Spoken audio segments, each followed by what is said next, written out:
For every 1,000 people taking diclofenac and ibuprofen, there will be 3 additional cases of heart attack. This, according to medics, is because so many people prolong the use of the drugs even when not prescribed to them by the doctor. This is just an example of how dangerous over-the-counter painkillers can be. Risks we are talking about caused by these drugs will come because people take them for a long time and in very high doses. If you read most of the reports that are coming about these drugs, usually are people who are taking them chronically, every day, year in, year out, and they're taking high doses which are not looked at by a doctor. The Uganda Heart Institute, Mulago, for example, has been handling so many heart-related diseases that are as a result of self-prescription and over-the-counter painkillers. Unfortunately, the practice seems deep-rooted in our society because they are cheap and easily accessible without the trouble of having to meet a doctor.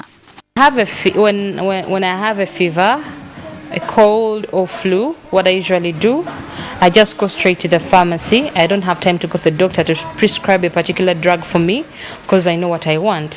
The diclofenac kills the pain very fast than any other. Then with Panadol, the tablets are big to swallow. Whenever I get fatigued, I buy diclofenac or headaches because it works for me. It helps me. It lessens the pain, the headaches. Usually people who have diseases of the heart muscle who have been okay and then they get some joint swelling or joint pain and then they go and get one of these drugs across the counter without a doctor prescribing. This is not to say that taking painkillers is always bad. No. All doctors are saying that you need to get expert guidance on what painkiller works for you, including the dose and how much you can take. The other mistake we always make is changing the kind of painkiller we take with no knowledge of their side effects. Most times they go and buy these drugs for themselves, but if they're being given by a doctor, then it's the prerogative of the doctor. The doctor takes a responsibility to balance and see that what's your risk. Doctors prescribe pain pills at the doses they believe will offer the greatest benefit at the least risk.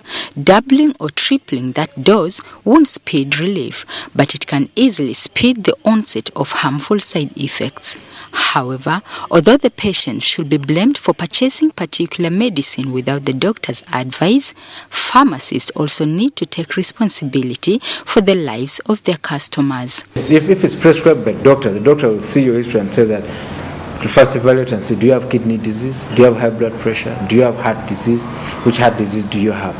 Because we are saying these drugs taken in high doses and in long duration will predispose you to getting stroke. Although diclofenac and ibuprofen are openly known to be life-threatening, they are still available in most pharmacies.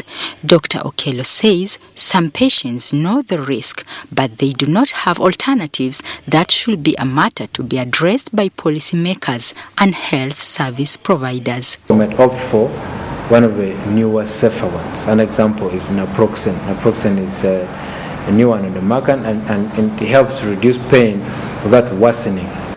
Despite the threat, a UK medical director of arthritis research, Professor Alan Silman, says that diclofenac and brufen are lifelines for millions of people with arthritis and are extremely effective in relieving pain.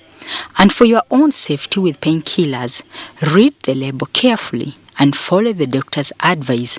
Do not take painkillers and alcohol, avoid sharing prescription medicines, and do not hoard drugs in your shelf for long.